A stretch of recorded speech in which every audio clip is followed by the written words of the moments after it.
గారు సద్గురుతో పాటుగా ఆదియోగి స్థలానికి చేరుకున్నారు. మనం శివుణ్ణి ఒక దేవుడిగా చూడము, ఆయన్ని ఆదియోగిగా చూస్తాము. ఆదియోగి అంటే మొట్టమొదట యోగి. దాదాపు 15,000 సంవత్సరాల క్రితం, ఇంకా అన్ని మతాలకు పూర్వమే ఆదియోగి యోగా అనే ఈ గొప్ప విజ్ఞానాన్ని తన మొదటి శిష్యులైన సప్త ఋషులకు అందించాడు.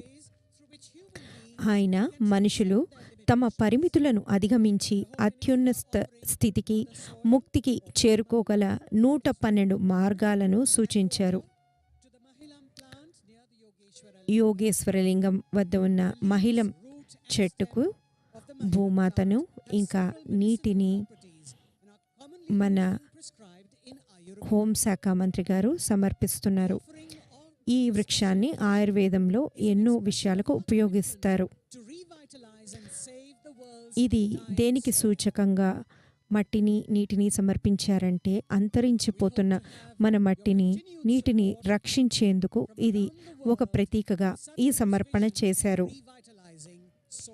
సద్గురు మట్టిని పునరుద్ధరించాలని కంకణం కట్టుకున్నారు.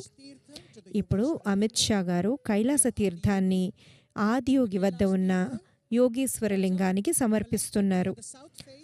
కైలాస తీర్థం నీరు కైలాస పర్వతం దక్షిణ ముఖం నుండి తీసుకువచ్చినది.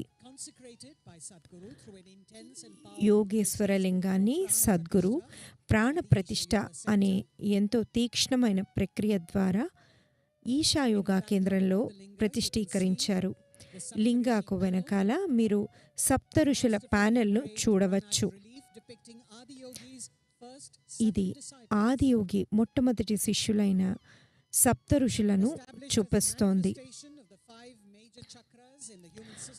మానవ దేహంలో ఉన్న 5 ప్రధానమైన చక్రాలను వ్యక్తపరిచే యోగేశ్వర లింగం సాధనను, అనుభూతులని, భౌతికానికి అతీతమైన వాటిని శోధించడానికి సాధకుడికి ఎంతో అనువుగా ఉంటుంది.